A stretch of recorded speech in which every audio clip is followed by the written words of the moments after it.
our next set of speakers, Dr. C. Ondersma and Dr. Cheryl King, both of whom are clinical psychologists and both of whom I think are really at the forefront and leaders in terms of thinking about how to use technology, specifically or probably more narrowly in the field of mental health and well-being. So Dr. Steve Ondersma is Associate Professor in the Department of Psychiatry and Behavioral Neurosciences at the School of Medicine at Wayne State University. He is also a faculty member at the Merrill Palmer Skillman Institute at Wayne State. Dr. Ondersma's primary interest focuses on developing ways to turn patient use of mHealth technology in the waiting room into a high-reach tool for integrating physical and behavioral health, increasing access to care, and establishing rigorous benchmarks for key health outcomes. Dr. Ondersma has been PI on multiple National Institutes of Health and Centers for Disease Control and Prevention funded grants, and is currently PI on 2 NIDA research grants focusing on the development and validation of technology-based grief interventions for substance abuse and other risk factors among high-risk parents, especially pregnant and postpartum women. And if you know Steve's work, you will never forget Petey the parrot. I don't know if Petey still lives, but he's like a little cartoon character that narrates certain pieces of maybe earlier interventions and is very cute. I just think about Petey when I think about Steve's work. Dr. Cheryl King is a professor in the Departments of Psychiatry and Psychology at the University of Michigan. She is an expert in young adult suicide risk assessment and prevention. Her research focuses more specifically on the development of improved screening, assessment, and intervention strategies for adolescents and young adults at elevated risk for suicide. The work is currently supported by grants from the National Institutes of Mental Health and the Centers for Disease Control and Prevention as well. So I want to thank you both for coming today and forward to hearing about your work.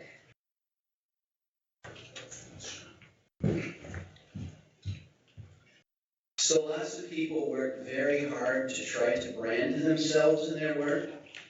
Happened to me by accident. So my plan all along, let's see if I can find that in.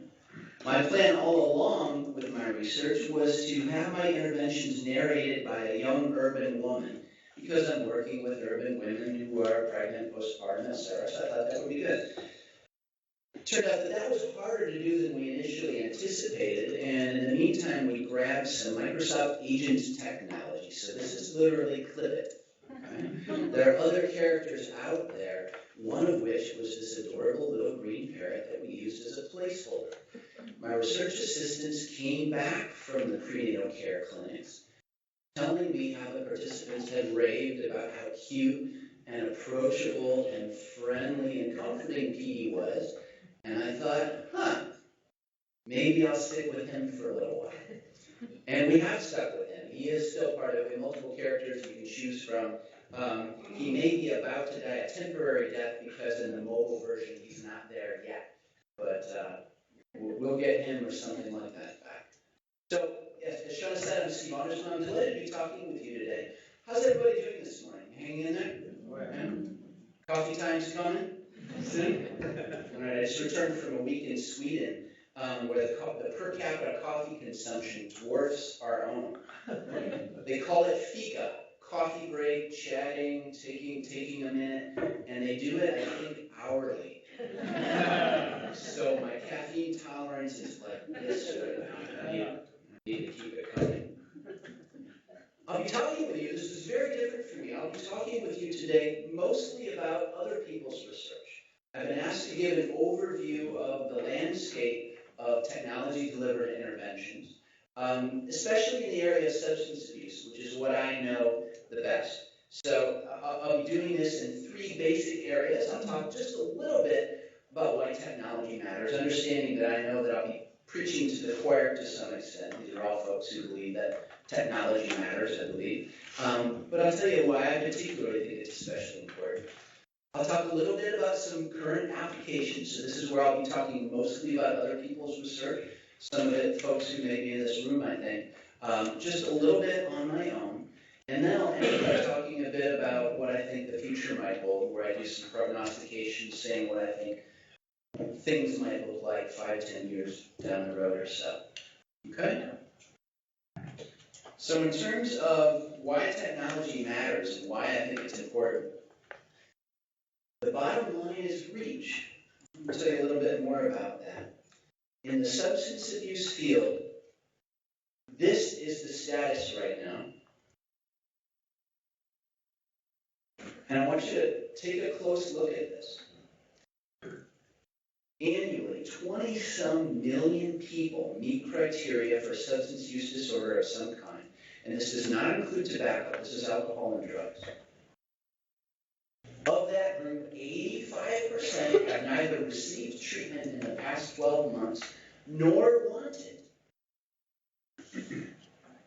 How does this scan, you think, with the way that we spend research and clinical dollars? Maybe not so well. With other mental health disorders, the same thing is true to a lesser extent, but still true. These are the proportions of folks meeting criteria for another mental health disorder who have received treatment in the past year, broken down by the severity. So you'll see that even folks with a serious mental health disorder have only received treatment maybe at a rate of about half in the past year. And a third of them, this is less than 85%, but still a third of them don't feel that they need treatment. We have our work cut out for us. We've got to get out there and reach people, partly because making an impact, making a difference is a function of two things. It's how powerful your intervention is, and how many people who need it who actually access it. As a field, we've done an awful lot of work on that effect size piece of this equation. Folks in my discipline certainly have. And that's great, it's important, it's needed. Please don't hear me for a second saying that we shouldn't be doing some of this stuff. But that other side of the equation, that reach, is crucial, and I kind of think more flexible. We kind of run into this glass ceiling with effect sizes. People can only change so much. And maybe someday we'll get these really effective interventions that help people change twice as often and twice as rapidly as they do now. I sure hope so. Right now, it looks like it's tough to break past what we're getting right now. But in terms of accessing folks, I think the sky's the limit and there's a lot of room for growth. So, in terms of how technology is being used right now, I'm going to do an overall survey and I'm going to talk about some of these areas. Now, please know that in a brief talk like this, I won't be coming close to reviewing everything that's out there. I'm going to try to touch on, and frankly, my criteria are a little jumbled. Partly I'll be talking about things that are well known out there, partly things that are well represented in the literature and have good effects were more likely to be in my review, partly things that I just happen to know about, a number of different things, but this is just a smattering, so please, if your favorite technology is not on this, or if your own research is not here, please forgive me because it's not intentional and doesn't mean anything. This table you're seeing, is just my attempt to put some sort of structure on the universe of technology-delivered interventions. I'm currently working with this fantastic team. In fact, it was the group I was meeting with in Sweden, a bunch of folks from Scandinavia, the UK, and the Netherlands, and I'm the token American, trying to figure out how we might categorize all of this stuff in a way that makes sense. How do we quickly communicate, I'm doing this and you're doing this? Right? And so far, it's a little tough because it's so huge. This is just a tiny little representation. I want to point out a couple things. Do I have a pointer? Shauna? It's okay. I have one. Casey, my pointer's right. Do you mind? Thank you. Yeah, that's it. Awesome. I'm in the process of losing Casey to the University of Michigan. He's a new doctoral student in the public health program here. Good for him, good for the University of Michigan, bad for me, but that's okay. All right, so I'll use this one. This is key, I think. Who are you shooting for? Are you shooting your technology at treatment-seeking people? People who say, I need help, I need support. Where do I go? What do I do? Help me, please. I want to change. That's one option. Help seeking, which I'm kind of making up as somebody saying, yeah, I'm going to cruise the web and see if I can find some help. I'm not ready to go to treatment per se, but if there's a good app, I want it.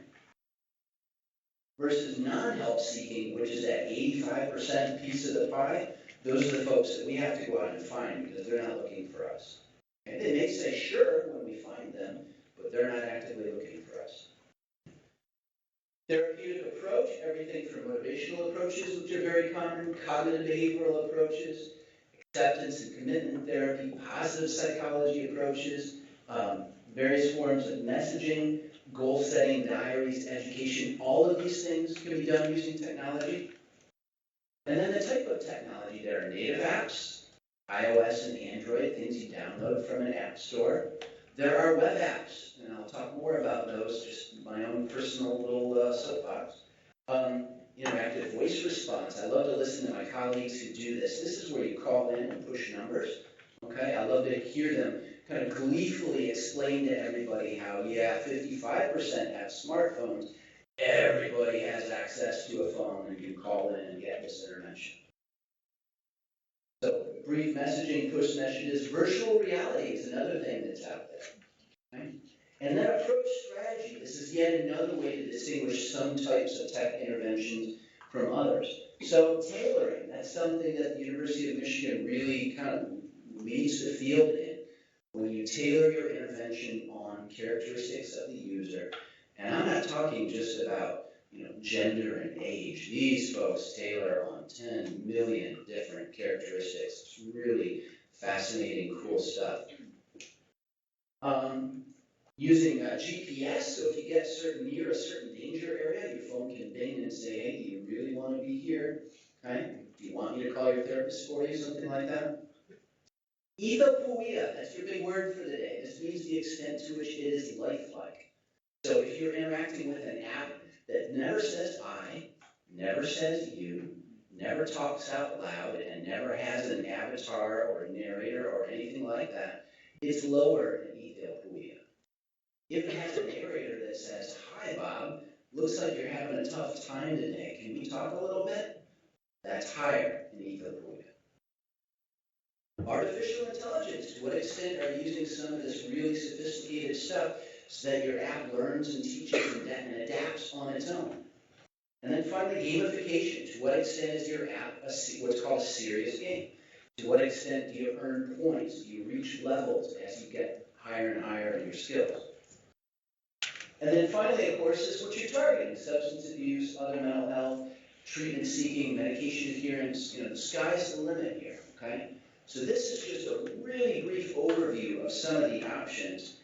One of my gentle critiques for the field here is that a lot of it focuses, when people think about tech-delivered interventions, they often think first about education, just giving info.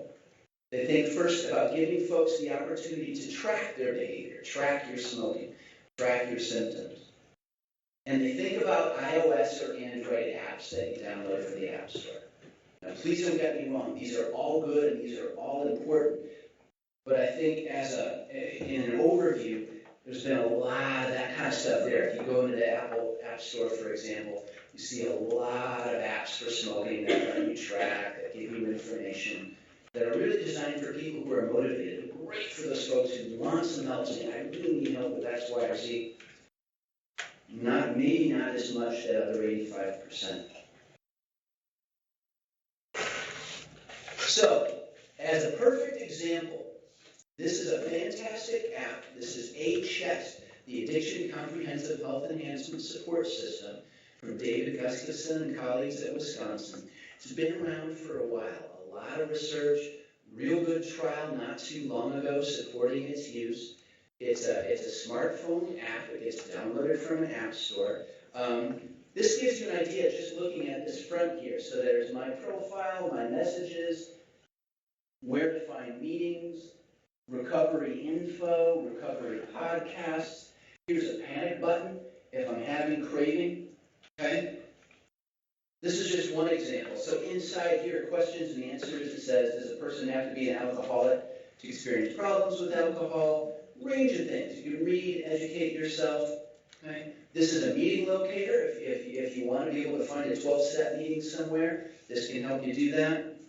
Here's the panic button. You hit the panic button and it says, okay, what do you want? Do you want to reach out to someone? Do you want to do some relaxation techniques? Do you want us to find your therapist? What would you like to do here? Right? And then it also has, and I didn't show it here, it also has a GPS capability. So you put in danger zones, the places you usually use, the places you usually drink. And it gives you a nice text message if you get too close. It says, do you want to be here? You know you're getting close. Think about this. Cool stuff, sophisticated, it's taken a great deal of effort, and it works. It's been tested with people post-treatment. So this is very much a treatment seekers kind of app. I go into treatment for my drinking, I get out, I get this app, and it helps me maintain, thank you, it helps me maintain my sobriety, okay? Here's another option. This is Kathy Carroll's CBT for CBT. Really powerful research on this. Kathy Carroll, if anybody knows her, her work is unbelievable. This is very, very cool stuff. Let me give you a quick look at it.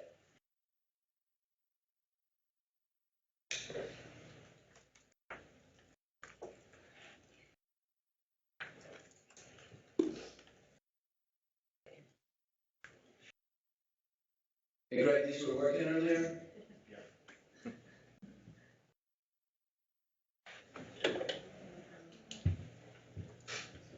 Okay, well, I'm getting low on time, so I'll just describe it. I have a number of other videos. You'll see if some of those work. What this does is takes folks through a series of video scenarios and helps them learn appropriate coping skills by way of those video scenarios. Very interactive, very engaging, very clean. Works extremely well. The evidence is pretty powerful on this. Here's another interesting one, and this one made the list because it's unique. Who's heard of contingency management? Okay. You get incentives, sometimes worth a lot of money for returning clean drug screens or proving that you haven't been smoking through a breath monitor. Right? See if this one's going to work for us.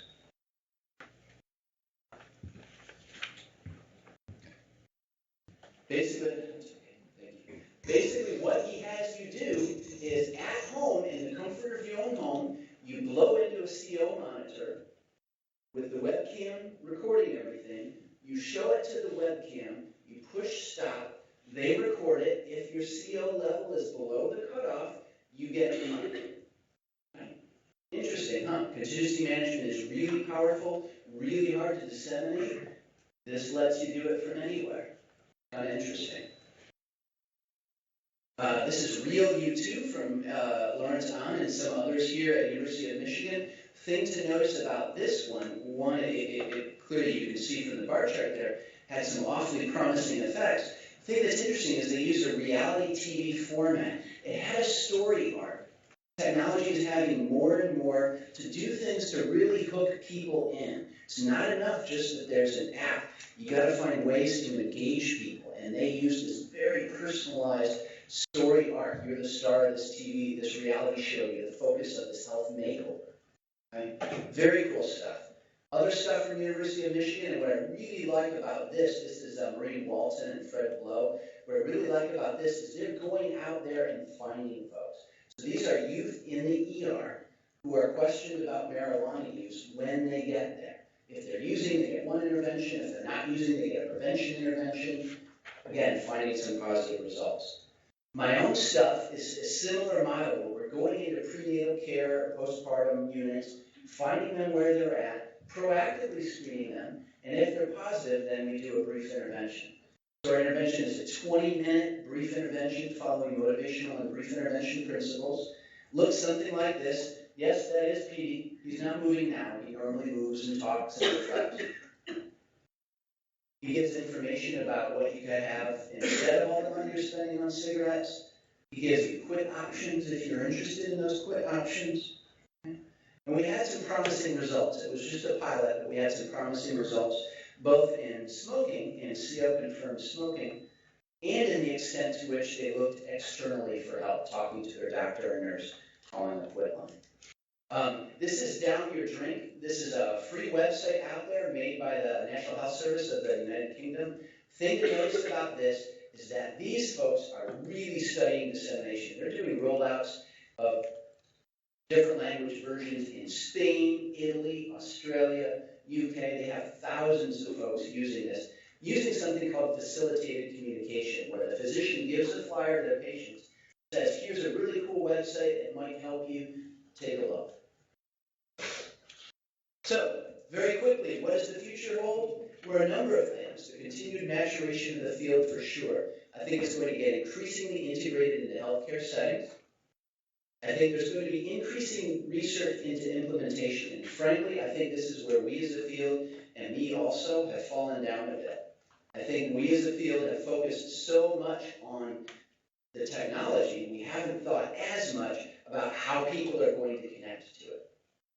And how we're going to do any better than all the therapist-delivered interventions out there, which we already know work well, and which we already know aren't being accessed by a lot of people. So how many people will search out our app on the App Store? How many people will search out our website?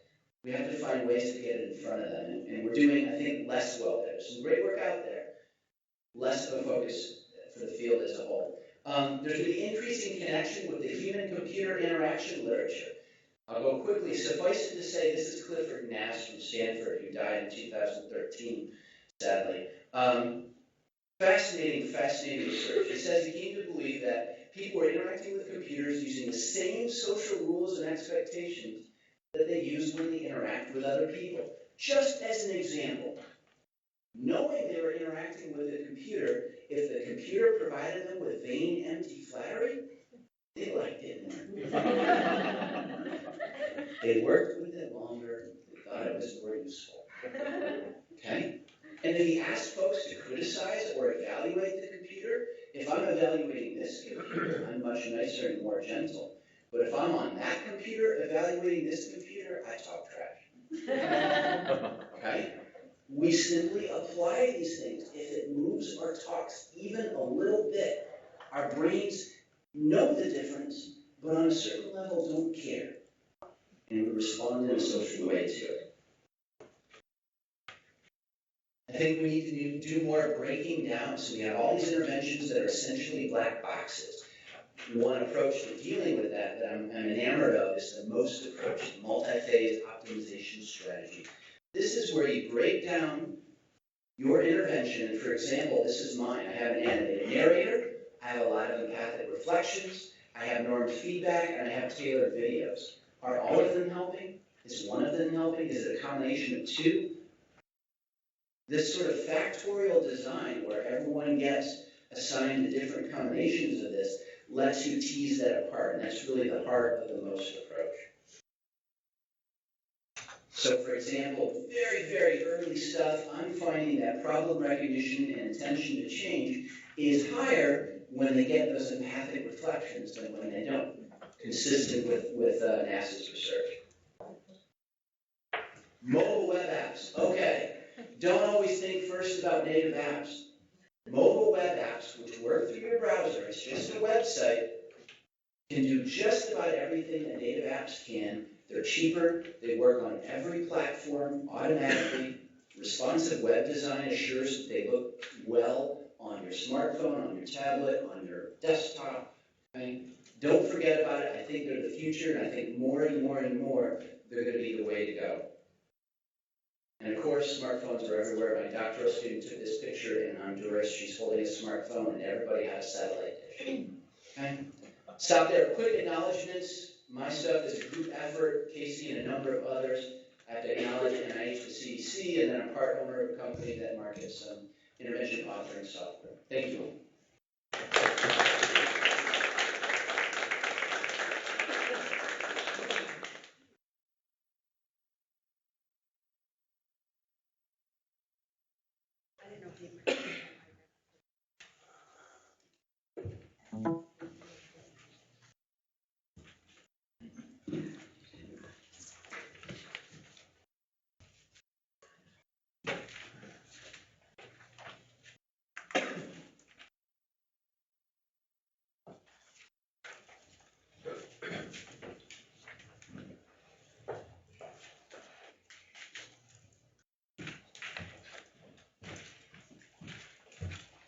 Good morning. It's great to be here. Thank you for the invitation. I don't think I ever would have imagined 5 or 10 years ago I'd be speaking at a technology conference. I'm probably not the most technologically savvy person, and I feel like I'm always playing catch up with technology. But I've come about this from a different angle. I am a clinical scientist. I'm an intervention development researcher. I'm a mental health professional. I've been working in youth and young adult suicide prevention for 25, 30 years. And clearly over time, I became fascinated with the potential to bring technology into some of what I do. And what I would like is to first tell you about a current project that our team is implementing, the process of implementing an intervention development project that incorporates technology, some of our challenges, and just what it involves across time, and how you, while you're doing the project, you're also trying to stay up with new technology.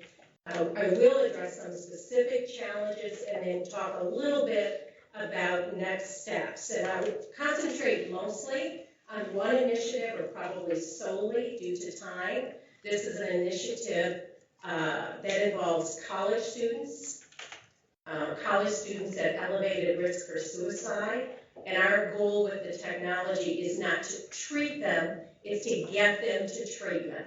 So this is not a psychoeducational app or an app where by using it you're going to feel better necessarily. The idea of it is, can we find these college students who are at elevated risk, and can we get them to go in and get help? Obviously, as a clinical scientist, when I'm doing work like this, it's all about the team. We have to have the idea. We need to have a fabulous team of experts, and then we need to really execute it and learn from what we do. So I will certainly acknowledge many team members. Just very briefly, the problem, obviously, if you look at the rate of suicide and just the sheer number of suicide deaths in the United States, and along the bottom, the x-axis are ages. And you can see how steep the slope is, how much the rate increases in the adolescent and young adult years.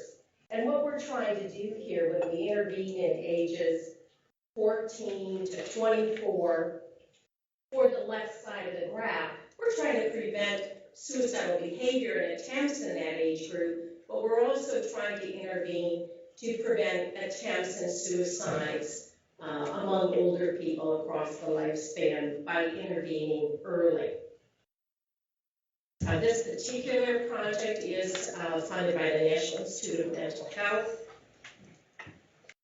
And some of the team, to give you an idea, because I think that's one reason we're all here, I think there's probably an interest in collaboration and team building and new ideas.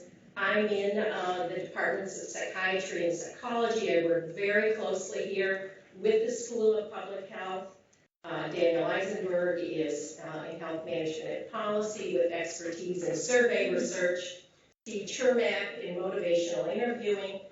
Hai Jin is a key collaborator. He is in health management and policy and in the School of Information. He really is, to me, an IT genius and has really developed the platform and continues to do that as part of this team. So very brief background, just so you see where we're coming from. Major mental illness, psychopathology, mental disorder, whatever your favorite terms are, is obviously a key risk factor for suicide attempts and suicide. Almost everyone who dies by suicide, we know from converging research, has a history of serious mental health, substance abuse problems, something in that arena. Depression, depressive-related conditions is a leading risk. Alcohol, drug abuse, a leading risk. There are many other risk factors. One of the issues, though, is that it's a fair number of young people who answer yes to the question that they have considered taking their own life. They have considered killing themselves. We also know that many of these young people have never received any mental health treatment. And psychological autopsy studies where we go back and try to understand the reasons for a death by interviewing others, reviewing medical records, reviewing school records, reviewing protective services records. It looks like as many as half of all young people who die by suicide have never received any kind of counseling or mental health service. So that's really what's driving this. This is particularly a problem among males who die by suicide. You may well know much more frequently in the United States than females. That's true for teenagers, it's true for young adults, it's true for the elderly, it's true for every single group defined by race and ethnicity in the United States. The difficulty is that males, including young men and college students, are significantly less likely to engage in professional help seeking than females. So that's one of our challenges. Both we have multiple and overlapping risk factors that tend to exacerbate each other. No two suicidal people look alike. There are many different combinations of risk factors. And we have a problem where many of the most at-risk people have no interest in professional help seeking. So it's very hard to intervene early and prevent suicide attempts and suicides. You're also all well aware of some of the advantages of technology and using the internet. So this began as an intervention development study funded by the National Institute of Mental Health. These are called R34 studies. I've been fortunate to have more than one of these. They are wonderful projects, and this is where the federal government actually funds us for 3 years to go through an iterative process and try to optimize our idea into an intervention. So that even though we have to have an innovative idea and strong science and a superb team of investigators, and if we don't have those three, I would never write a grant. So that's sort of just the basic requirement. But then what they do is the science doesn't have to be entirely locked down.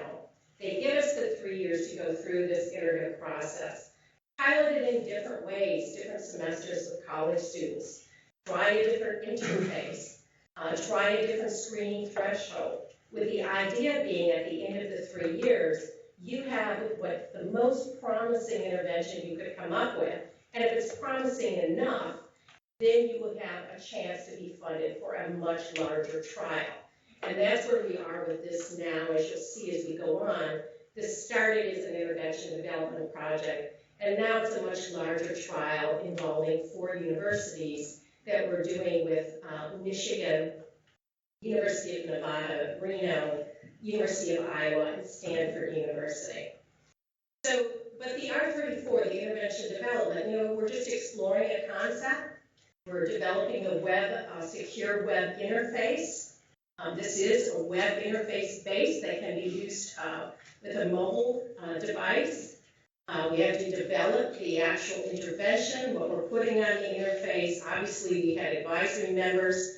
We were getting emails of every university student at the University of Michigan from the registrar's office.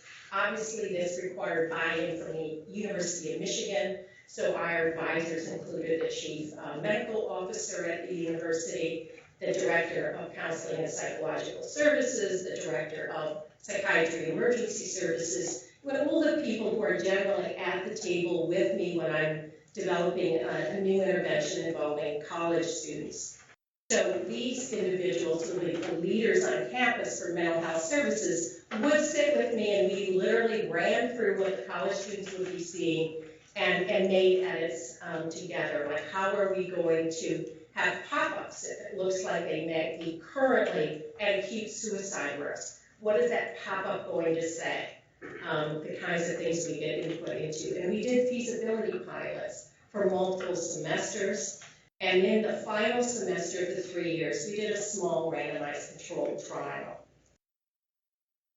Just the theory behind it, this was very much based in the idea of students having choices, motivational interviewing.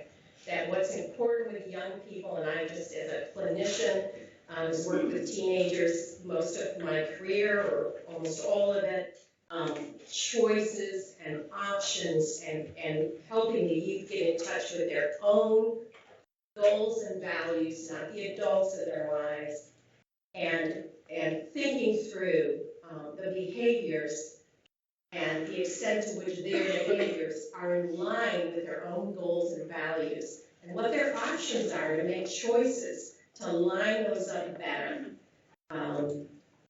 So this app is going to obviously involve some choices. This was our initial interface. So we're starting with email. We're very dated. I also do large projects with youth at risk for suicide nationally and in the city of Flint. And we also study bullying, victimization, and perpetration, including cyberbullying. And email is not, of course, the main kind of cyberbullying. It's not used that much. However, when you're doing an intervention with university students use email as part of their life at the university to use email. And because this is research, we had to use email. That was our route from the registrar's office to reach all the students and invite them to participate in the study. This interface was later changed to this. And it's difficult to see, but at the bottom of this, on every page of this, are all the numbers for mental health services on the University of Michigan campus. And these now have been tailored for the other universities that are working with us. So what happens? The students complete the screen. They get personalized feedback. They are randomized to either just getting personalized feedback and seeing where they can go for resources, or having the option of online confidential counselor with a friendly counselor who's trained in motivational interviewing. And that's really what it is. If they're in the motivational interviewing, option for online counseling, condition, they get their personalized feedback in a way that's adherent with motivational interviewing principles. You get an idea, about 25% of students respond to the email and begin the survey. And about 22% or so actually finish our suicide risk screen. And then we randomize all of those who are not currently in treatment. And so you can see here, 116 students were positive for suicide risk. We can change that number by just changing the threshold on our screens. 40 were excluded for mental health treatment. This was our small pilot RCT. So we're randomizing 76. The demographics look like the demographics at the University of Michigan, except as you'll see later, more women on campus complete the screen than men. They get the summary. They have the option to go to the left and get their personalized feedback or not. They can do asynchronous emails through a secure website and have confidential online counseling. They can do chat sessions if they prefer that. And I want to kind of jump to what we find. So even in a small pilot, if you look here, the group that was randomly assigned to the eBridge, they showed more readiness to seek information about mental health services, to talk to their family about getting mental health services, a friend to see a mental health professional. So their readiness scores were significantly higher if they were randomized to eBridge. And then here was probably important, the personal stigma, how much they would stigmatize themselves if they were a person who went for mental health services. And then down here, they actually met with a mental health professional within 2 months. And there was a difference with about a quarter of everyone in the eBridge group going to see a mental health professional.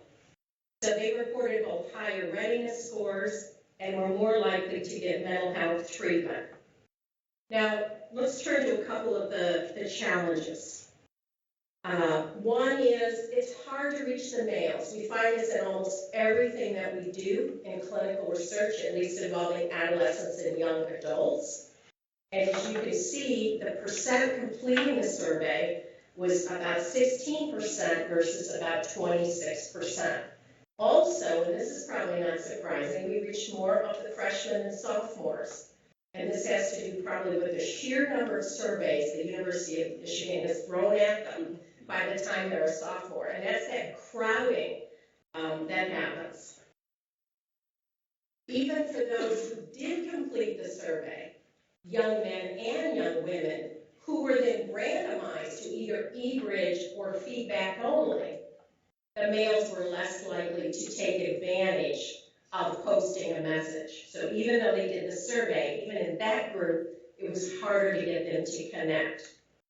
Some of the technology considerations, this was designed, again, a credit to Jen, to work on computers, tablets, smartphones. I think what might be interesting to note is another one of the challenges is the privacy challenge. The substantial majority of all students chose to do this. They were using their laptop and not their smartphones, even though it worked. Our best understanding, and we have to look closer at this, is an issue of privacy and confidentiality. Young people, they are answering very personal questions related to their mental health. Young people actually share and look at each other's cell phones and pick them up. And there's some data to suggest that confidentiality of what you're doing on a cell phone is an issue for young people.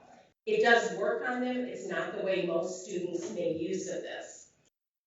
It's set up to be adaptable to new technologies. We involve students. We're monitoring trends, managed with technology development. I think this was suggested by our previous speaker.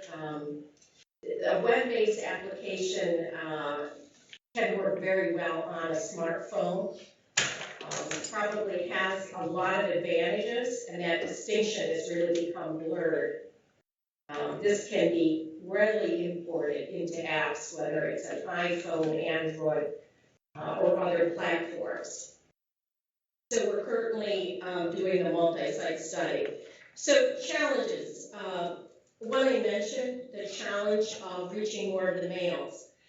This could be further research. Some of you out there may already have the answer. We don't know. Maybe it's the avatar. Maybe it is gamification. Neither of those, both of those, I would have no interest in at all. But I'm not the target audience here. And so learning like what approach for which target audience is probably important. Privacy, I do think is an issue when you're in the mental health and suicide risk. The way cell phones are shared among young people, I think that's something that we have to consider and learn more about. The interface, competition for attention was something like this. What are we working on right now nationally with this multi-site study? We're actually working on the subject line. We had not paid enough attention to it before. We had someone just put the subject line in. So we're sending an email to invite all these students to participate. What that subject line in has a lot to do with whether or not people ever open it. Look how many emails I delete each day without opening them. Be careful with your subject lines. But and so we actually consulted with someone in public health I've never worked with before, who I understand this is his area of research, is the public interface. And our team met and we did a lot of brainstorming, and last week we landed on an entirely new subject line. I also found that the dean of Rackham had sent out an invitation for a survey and literally put money in the subject line. I thought if the dean can put that there's an incentive, I can put that there's money. It says payment right in the subject line of a survey Rackham put out. So we're, of course, adding payment to the subject line. But getting the competition for attention is really important. That whole design and dissemination piece. So in terms of just a couple next steps, this is science. I'm a clinical scientist. So once we start something, we have to lock in a design and carry it out, and we have to have a certain level of rigor so that we can draw conclusions. But I'm really excited about the potential once we have the hook. So the challenge here is, and this is something I turn to later in my career, is trying to find the males and the young men at risk for suicide. Really is quite a tragedy in the United States. So once I find them, and these are at quite elevated risk, these young people. So if you've got the hook, we have to do more than just give them, help facilitate them going in for mental health services. Because as you can see, maybe that's only 25% will do that. That's good, that's better than none. But I just learned, for instance, at a conference last month of a new app, 7 Cups of Tea, and I'm fascinated by it. There may be others like this. But it is like a social engagement app for people with mental health concerns. So why not, once we have them, in addition to the option of online counseling, I would like to offer these young people other options. And I think for some of them, something like the 7 Cups of Tea app is the way to go. And then the last thing in terms of next steps really does have to do with the tailoring, and that's the use of more adaptive designs. Our findings suggest that the online counseling, and I almost hate to say this because our online counselors were fabulous, was probably not the key ingredient here. It was probably the way that personalized feedback was offered and the fact that online counseling was offered, not that they actually made use of it. That somehow had an impact because whether or not they engaged in it isn't what was critical. It's that it was offered and it was there and they could text, and that somehow had some kind of impact. So I think with adaptive designs, what we need to do is find out for which subgroup of these students was the personalized feedback done in this way sufficient to make the difference, and for which subgroup do we need to offer more or more intensive online counseling. And I'll stop there. Thank you.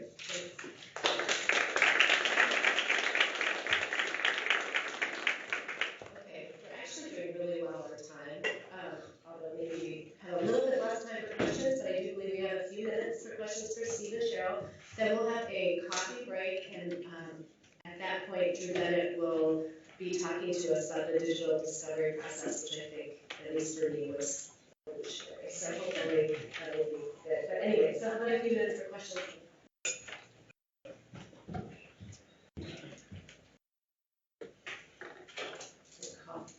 Yes. This is a question for Steve. You mentioned like an alcohol post-treatment app thing. I wonder if you know how sticky are these apps to users? Like, do they use it once or they come back and use it multiple times? Do you have like data or insights on that? Right, so the question is, to what extent are some of these apps, and in particular the one for post-treatment folks, the HS from Gustafson, to what extent are they sticky? To what extent do folks continue to use them versus using it once, saying, that's okay, and not coming back to that? I don't know offhand the stats for that. I'm a little troubled about that, given what we know largely about health apps, that they tend to get used once and then the long-term sort of engagement isn't always there. Partly because in those sorts of studies, right, it's folks who are selected, they agree to be part of this, they get incentivized for long-term responses to questionnaires, etc. So it's not all that representative group. I do know they report sort of the average number of contacts, etc. I'm afraid I don't know what it is for that particular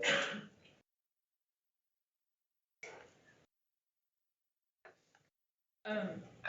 This is a question for Dr. Pink. So,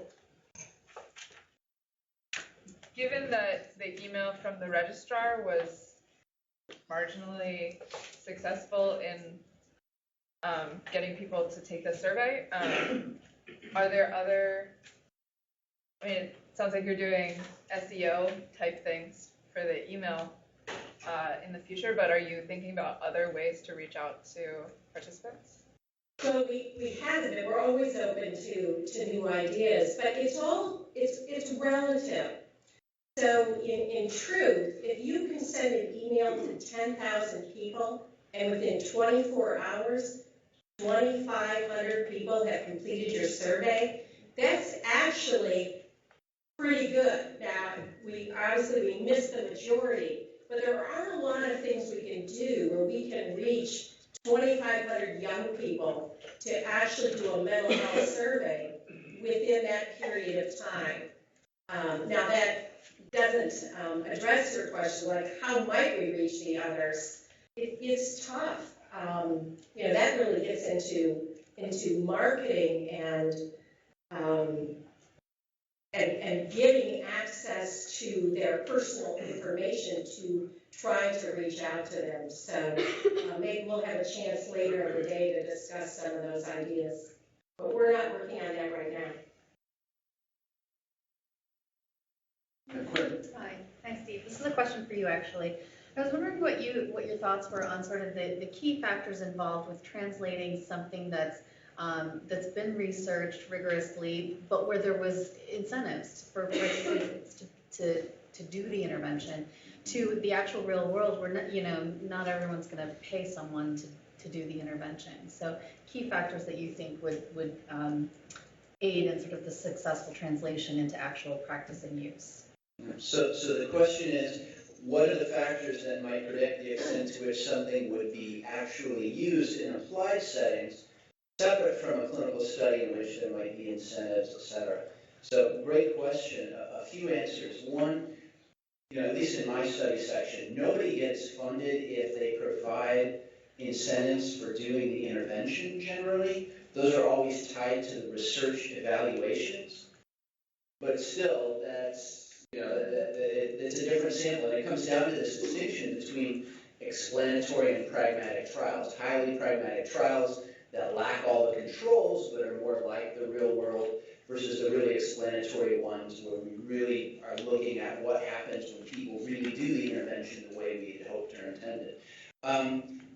I think if there's no easy answer, I think that as a field we focus too much, and this is generally not just tech, on explanatory trials and not enough on pragmatic trials. I see Sarah nodding as well. I think a number of folks are thinking along these lines right now. And I think it's a matter of trying to look as much as possible at just the key primary outcome, at least in some of your trials. So you learn a ton when you evaluate folks weekly, for example, in your lab, and are getting all kinds of great data, but that's less like real world. Sometimes I'll do studies where I touch them once during pregnancy and not again until they deliver, very intentionally, because I want it to look as much as possible like a real world trial.